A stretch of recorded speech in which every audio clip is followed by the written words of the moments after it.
everyone. This is Jackie Cooper with the Blockchain Legal Institute talk show, and I want to welcome everyone here today and thank you for liking and subscribing. We have many wonderful guests that are in the queue, and today is no different.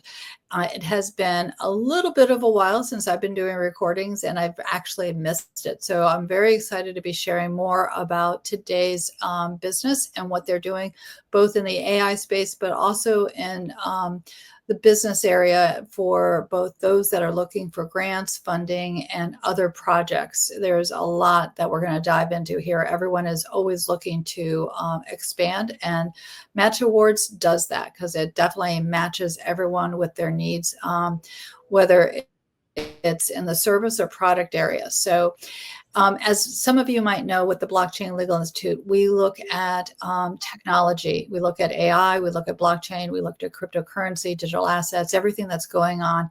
And right now around the world, there's a lot of technology overlap.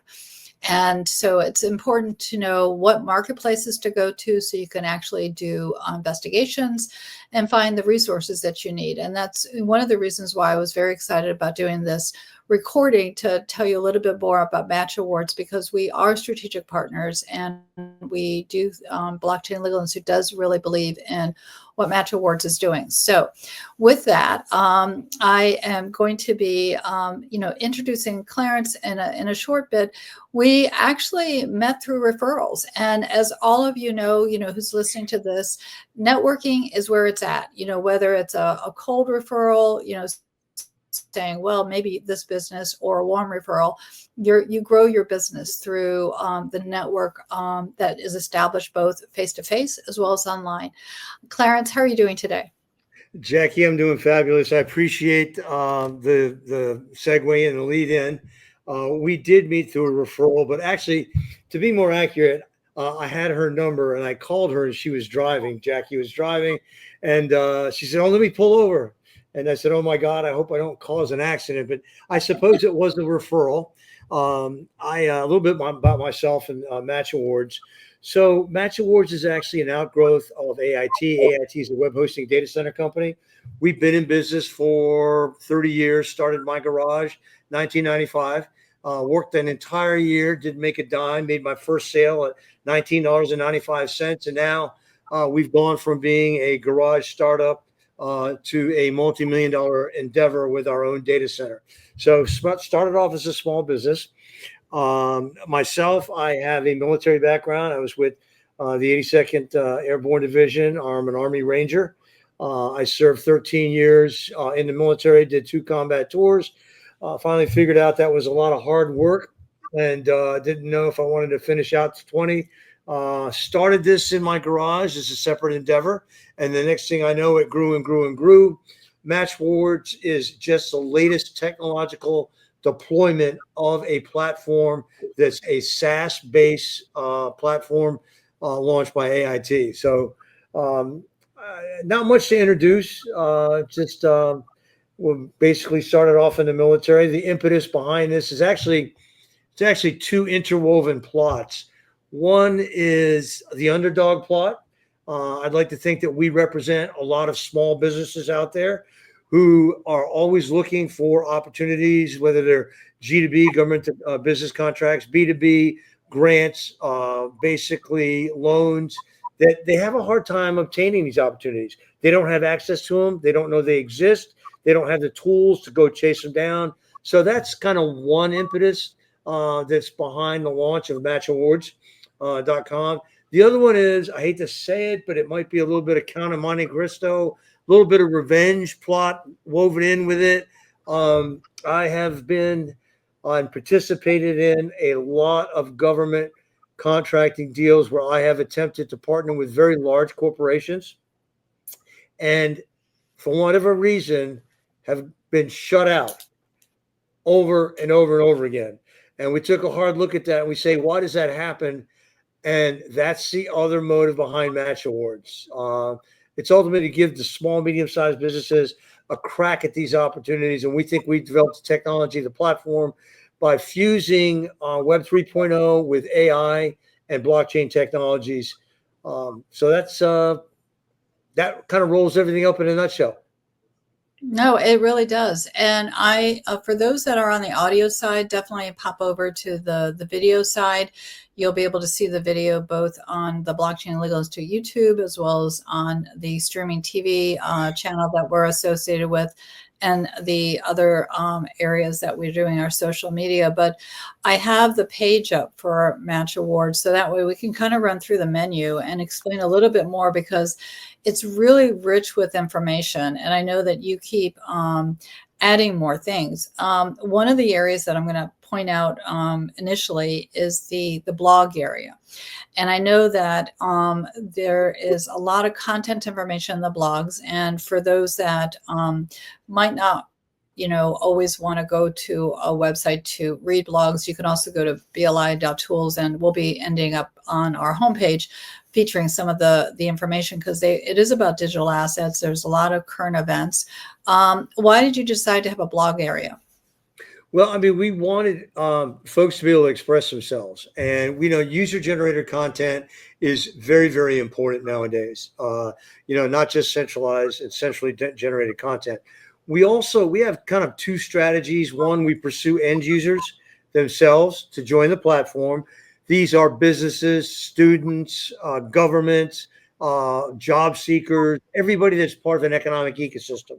The other strategy that we have is a channel-based strategy where we have EDO partners, economic development organizational partners, such as BLI, the Blockchain Legal Institute. Okay, we know that basically BLI users, the Mexican Chamber of Commerce users, the Veterans Chamber of Commerce users, they're going to have different users. They've got different economies. There's different nuances. Asheville, North Carolina, for instance, isn't the same as Wilmington, North Carolina. So our EDO partners and our end users, they belong to different organizations, and so their content and interests are going to be different. Service disabled veteran-owned set-asides are going to be different than women-owned businesses. Basically, a Blockchain Legal Institute are going to have overlapping but different interests, interests from other types of users. So we have a blog area, we have opportunities, we have matches. But when you look at the screen, there's a lot of information packed here, and this thing is constantly evolving. And the easiest way for your users to understand this is think about combining two paradigms: a social media paradigm, look and feel, okay, which people are used to, comfortable with, and they like, and an economic development paradigm, and combine the two together, and voila, you have MatchAwards. So now, if you compare it to, say, a Facebook, a LinkedIn, a Twitter X, or whatever, you kind of you'll look at it and go, yeah, it kind of looks like that. Yeah, I got it. But what's coming down in that center feed are opportunities, and those opportunities are based first and foremost on a user's profile. So a user comes into BLI's Match Award co-branded instance, and they may be attorneys, paralegals that specialize in construction law, or perhaps contract law or litigation or whatever it happens to be. They will actually overlap with other folks in other EDOs and throughout the platform. And we now have over 60,000 registered users, and we have not even begun to market yet, with 150,000 social media followers. But the point is when you come in and create your profile, the only opportunities that you're going to see, government to business, business to business, business to employee, even investor to business, business to investor, are ones that pertain to your profile. Okay, we're not going to show you puppy dogs or kitty cats or anything like that. We're going to show you hardcore money opportunities that you can interact with other users about, like, share, comment, collaborate, team up. You can look at those, and they're in the form. You can sort by grants, contracts, loans. You can sort by almost every imaginable opportunity out there. It's fresh every day. We bring the market to you. You scroll through, you like, the AI begins to see what you like more. It provides you with more of that. That is our microservices matching stack, okay? And nobody else has anything like it. Now you're able to go through as a user and get at the content that you want to get at. That's the first stack. Second stack is, well, this is great. How does it make money? Does it make money? Is there a real world use? You betcha. Okay, because we serve ads. We have one of 5 ad modules that are pay-per-click, many-to-many, real-time self-service in the world, bar none. And ours is predicated on a couple different things. One is we match the ads to the user based upon the user's profile. Without a way there, a carpenter sees ads for hammers, nails, wood, vinyl siding. An engineer, electrical engineer sees it for transformers, conduit. A consultant or an attorney may see it for whatever particular law they happen to practice. Those are the opportunities they're going to see. They're going to see other people in that arena. So that's how we make money. And there's a bidding strategy. People create their own ads. We monetize it. We're probably looking at about $1 a click, daily active users, 30 cents to $3 range. If you think about it, 50,000 active users, 60,000, 100,000 active users, just click one ad a day. That's all we ask. Okay, so the money is there. Now, why is that important? Because it ties into the third tech stack, which is basically the blockchain. All of this needs to be on the blockchain. We strive for accessibility, transparency, ubiquity, and accountability. That's what that blockchain does. No more funny business. Okay, the tokenomics is pretty straightforward. Okay, the more users that we have and the more opportunities that are in the platform, the more basically chances that we have, if you will, to drive basically users and opportunities combined, which are matches. Now, those matches become basically tokenized because the more matches we have, the more ad impressions that we serve. The more ad impressions that we serve that are relevant, the more the users are going to click on the ads. The more times they click on the ads, the more revenue the platform generates. The more revenue the platform generates, the higher the MapU token, MatchAwards platform utility token becomes, the more valuable it becomes. So it's not a meme token. We're not tied to how many baby animals. We're not tied. We're tied to a actual business model. And I'll stop right there. Go ahead, Jackie. Well, what I was going to ask, because you mentioned two things that I wanted to expand on. You had mentioned that there's a blockchain connected to this. And so Yes. I want you to kind of explain a little bit more about that. And then you kind of gently introduced the fact that there's a token attached to this. So I need you to kind of explain a little bit more about that, because those are areas that people who are listening might have an interest in learning a little bit more. So do you want to talk about blockchain first? Yes, ma'am. What we wanted to do is first we wanted to build a compelling value proposition with the platform. We just didn't want to go out there and introduce a token that would be among 30 other thousand tokens launched every month. We wanted something real. We wanted something of value. So what we call it the trifecta effect. And in any organization, you have three constituents, maybe more, but you have customers or users. Okay, let's say it's customers. You have employees and you have investors. Okay, we're not a security token. We're a meme, not a meme token. We're a utility token. So we relabel those a little bit, but the same thing concept applies. What do customers want? They want better products and services at lower prices. What do employees want? More benefits, more pay, and better working conditions. Okay, and then what do investors want? Well, investors typically say, I don't care what the first two want. I want more money going to the bottom line so it jacks up my share price, right? So these three constituents of any organization are competing for the same resources. And you've got to balance those resources as a platform or a business. We said to ourselves when we started this, how do we overlap the three? Well, the users, we've seen the benefit there. Okay. Basically they become the employees through the referral program. So the last group of people are the token holders. Okay. The quasi investors. And again, we're calling them that for illustrative purposes only. But when we make them overlap, okay, the value proposition of the platform becomes very compelling. That's where the MapU token comes into place. The MatchAwards platform user token is an Ethereum-based token. Okay, so a proof of stake. We do have a supply. We are actually tying that very indirectly through a balance sheet. We are unlike any or most tokens launched out there. We actually have a, no kidding, equivalent of a balance sheet with a $13.4 million investment going into this. Okay. So when you look at an initial 10 million token offering, you're looking at a $1.30 book value, no kidding, per token. That is the actual book value. That is what the investment is. Okay. And 2.1 million of that is cash. There was cash infused into the platform to develop it. So what the MapU token does is it tokenizes all these opportunities. The $2.3 trillion in discretionary government spending. We are the first token to tether ourselves, although we're not a stable coin either. We don't know what we want to be when we grow up. I've talked to a lot of people and they're like, what are you?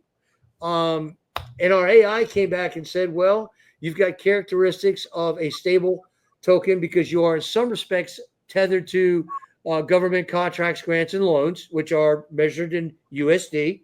But that's not all you are. Utility token, because there is utility inside the platform. You can use MapU for the ad module, for gamification, for other premium functions outside the platform.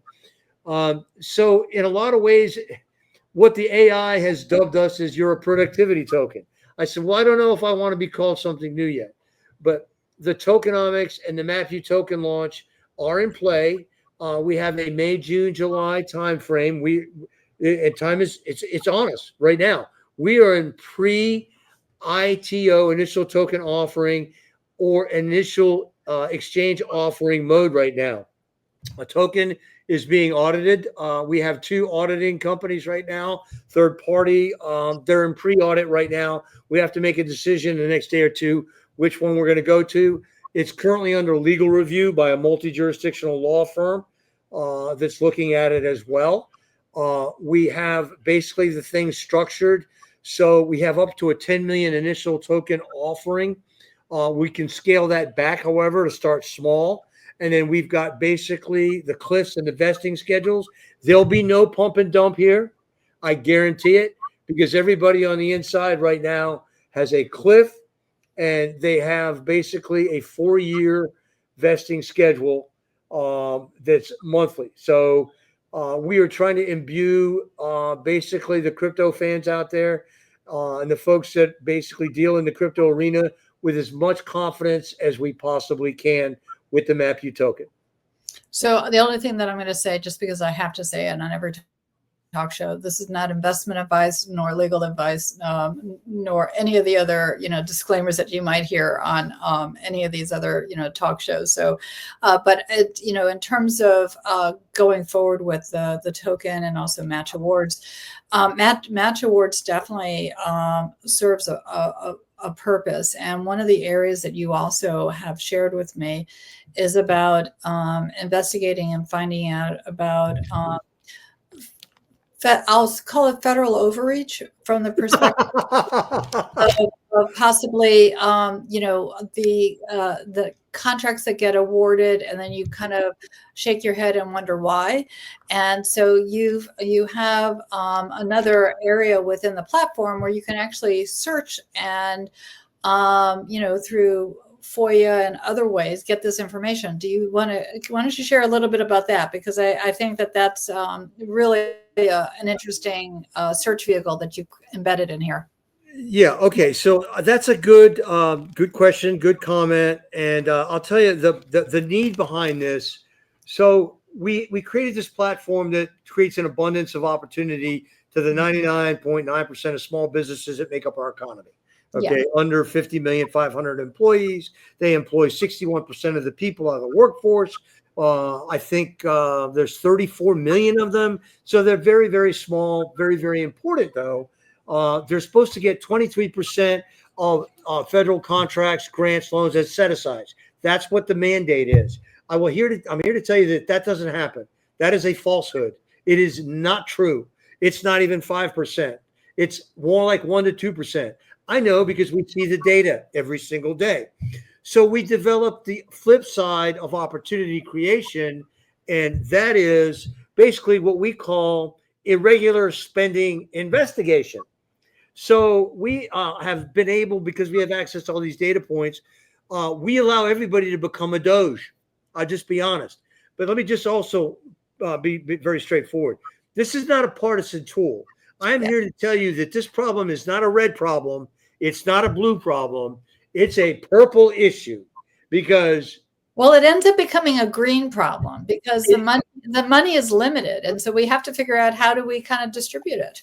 well, and that's a good point. And 23% is an optimal target because at the end of the day, I mean, we know that there are a few small businesses that started out.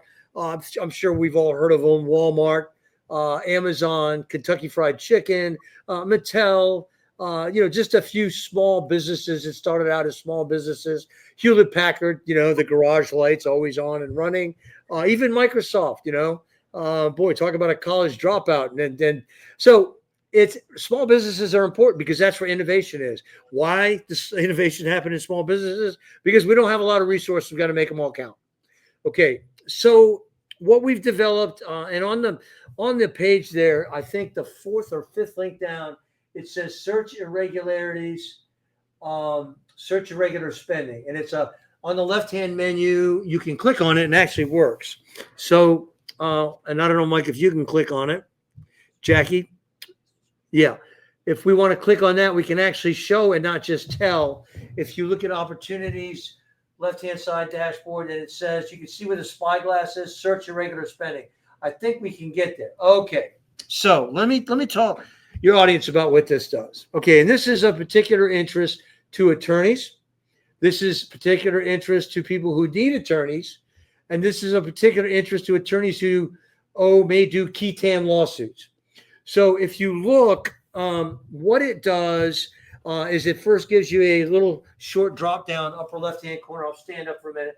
How to use this guide. Very simple. You can click it. Tells you how to use it, right?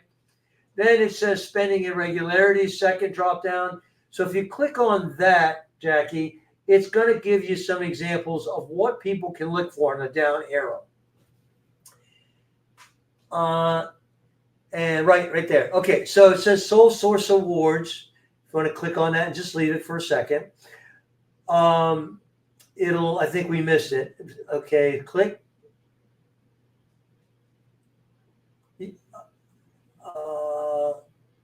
Okay, you had it on there. Okay, right there. Go, don't move. You had it.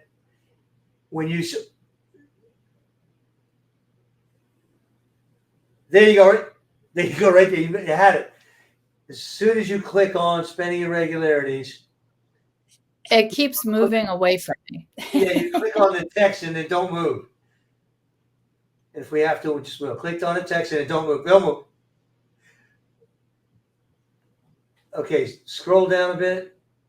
I'm trying. Okay, you're right there. Scroll down a bit more. It's right below start chatting in 1.1 minutes. Okay. Got it. Okay, no, it's for whatever reason, it's not, the application here is not allowing it. So if you scroll back up again, I'll verbalize it. But if everybody can get to this, what it does is it lists basically spending irregularity examples. Those may be sole source contracts that should have been competed because they're a rare skill. Okay. But they're basically, they go to the same company over and over again, and it may be something like carpentry. Well, carpentry is not a rare skill. Everybody can do it. So why are all these contracts being sole sourced? Why are all the purchase orders being sole sourced? Okay. And I don't know what's going on here. Something just popped up. I went into one of the applications. Okay. So basically, let's say Mike keeps winning a contract for catering on Fort Bragg, Fort Liberty, whatever. Okay. So I am also in the catering business, and I see Mike keeps winning these catering awards. I'm going to ask the question, why does Mike keep winning these catering awards? Well, Mike may know Charlie, who's responsible for doing the purchase orders and the contracts for catering on Fort Bragg. I don't know that, but what this tool allows you to do is look at that. It also allows you to initiate, it's soon coming, an RF or request for information, RFI, to the contracting officer, Charlie, and say, Charlie, I'm Clarence. and I'm in the catering business, why does Mike keep winning a sole source contract that's nothing but getting a bunch of food together on plates and serving them up, and he's getting $2 million a year? How come I'm not getting that, Charlie? So Charlie's got to answer a question. Charlie's not going to want to answer the question. So the next thing the platform will do is press a button and a FOIA request goes to Charlie. Charlie has to answer it, right? It's a FOIA request and he's a government official or representative. Charlie doesn't want to answer that question for a number of reasons. And it might be because Charlie's sister is married to Mike. We don't know that yet, right? The last thing is it basically says, I need a partner that's a lawyer that specializes in government contracting for Department of Defense or whatever it happens to be. Any of the BLI lawyers that are registered in the platform with those key terms in that profile will connect to Mike. Mike is going to file a complaint. Now, the other thing is we have what we call backdoor contracting and grants. Backdoor is basically I set up, I'm a large company. This has happened to me. I set up 5, 6 shell LLCs. And then I work with Mike, who's working in earnestly with a disabled veteran-owned contract or grant, whatever it happens to be, or a purchase order.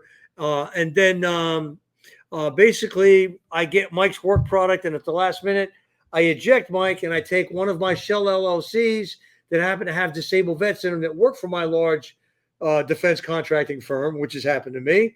And boom, I put them in front. Now they get the business small disabled veteran set-aside contract. Obfuscation, that's a really clever one. When you go here, your users will see it. What they do is to win contracts over and over again is they'll change one letter or one digit and make it look like a different company. Or you'll see the same UEIs, unique entity identifiers, at the same physical address. Our AI goes out and it looks for all these suspicious looking things. And there are dozens of them. There's more creative ways to cheat than you can even begin to shake a stick at. Well, not anymore. The AI goes out and it finds it. Another one I love is gift cards. So I don't know if you can type into the tool or not, but if you type in gift cards, I'll show you something that will just knock your socks off. I don't know if you can get to the search bar. Gift cards are unbelievable way to launder money. And give me a second while I do that. So, okay. Yeah, so I'll go back over to. You go back to the tool, and it's under purchase orders. Yeah. But I mean, the amount of money that we've seen, and the other thing is overspending. Yeah. I've seen projects that should cost no more than $100,000 go for $5, $6, $7 million overspending. And it's very clever the way it's done. Cost plus contracts, time and material contracts. And they seem to go to the same people over and over again. The revolving door also that I'm talking about is, isn't it odd that the same people that are supposed to regulate an industry are also the beneficiaries of the largesses that reach that industry through contracts, grants, purchase orders? So anyway, while you're pulling that waiting up, if they type in gift cards, you will see, for instance, the VA, that's a big one, has been awarded $100,000 in gift cards, $150,000 in gift cards. These are Target gift cards. These are Walmart gift cards. So instead of paying unknown volunteers in cash, they're issuing gift cards, which, as Mike and I know, is a big no-go. What are you doing issuing gift cards? And a lot of times what's a mystery to me is they're issuing the gift cards to the same companies over and over and over. Well, what do the gift cards do? They create a layer of obfuscation, obscurity. What did they buy with the gift cards? I don't know what they bought with the gift cards. Nobody in the government knows what they bought with the gift cards. Because once you buy the gift card, we have it now. You're on the right place. So if you just go back to hit enter, reload the whole thing. Yeah, you see gift cards. You typed in gift cards into the search, and so look at all those gift cards. You can even reset it and go back again because you can sort it from higher to lower. It'll show you the highest ones. Yeah, just hit reload if you want, Jackie. $195,000, sir. Well, Gift so card. let me see. Yeah.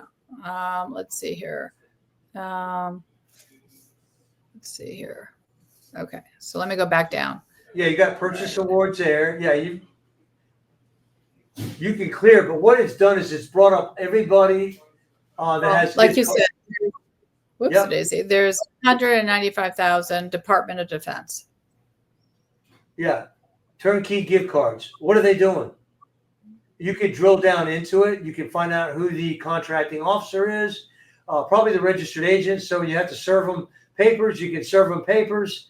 But if they don't answer the FOIA request, but yeah, you can go through here and you can sort. If you go to the top, it'll allow you to sort by dollar amount, company that received them, all the details that you want to know, and all the information that you need. We are seeing this tool being used, and it's upsetting a lot of people. Mostly the people it's upsetting are the people who are seeing what's going on with my money. What are you spending it on? And of all things, for God's sake, I mean, gift cards? Seriously?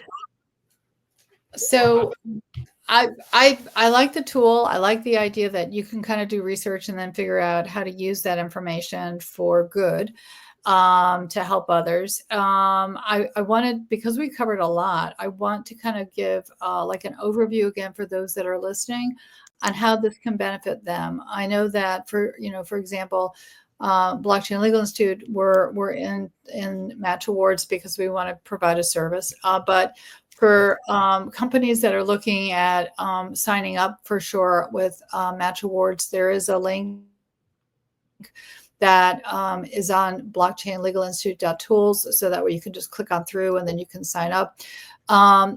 Let's go over again with them some of the benefits for them to sign up. I mean, is there a cost to sign up? Nope, there's zero cost to sign up. Cost To be part of this platform is completely free. The primary benefit is a very powerful lead generation tool that evens the playing field, that gives you access and knowledge about opportunities which you never would have had the resources to get before. Most small businesses have less than 5 people. Who's got the time to go out and look for all this? Nobody. So it's free. It's a massive lead generation platform. It's very, very convenient. The benefits to the users are very obvious. It also allows you to basically advertise inside the platform using the MapU token. The MapU token will be issued to you basically as a utility token. The more you use it in the platform, the more value it gains. So in a sense, this is not an investment pitch, obviously, but the more you get in the platform and the more you use the platform, the more valuable the MapU token becomes. And at the beginning, we're going to be giving it away for free. So there's no investment. It doesn't cost you anything. And we're going to be passing it out. And there's lots of other cool benefits to come. It allows you to network and team and collaborate around opportunities with people all over the world. And this isn't just a US-based platform. It is designated or we're determined to make it a global platform and to be traded on multiple exchanges. We want the ability to do that, and we want to build real value. I know there's a lot of basically token holders out there, and you all hold different tokens, and I know that. And I personally, coming from a traditional business and financial background, I am not fond of artificially induced valuation based upon artificial supply and demand. That makes no sense to me. I can't wrap my head around that for the long term. I'm more like, you've got to produce something of value.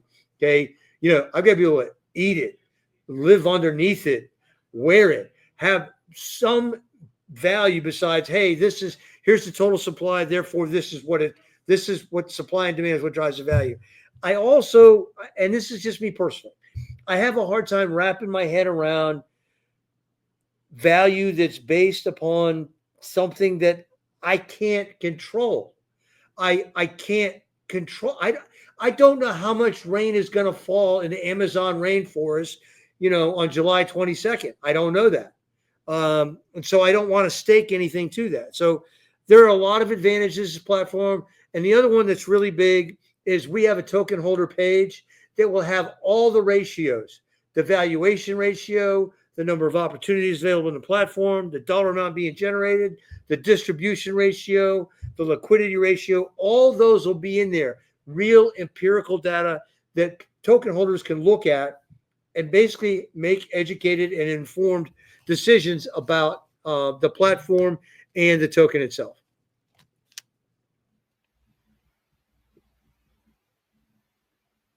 Hi, everyone. This is Jackie Cooper again, and we want to thank Clarence for being on the Blockchain Legal Institute talk show and for sharing more about MatchAI.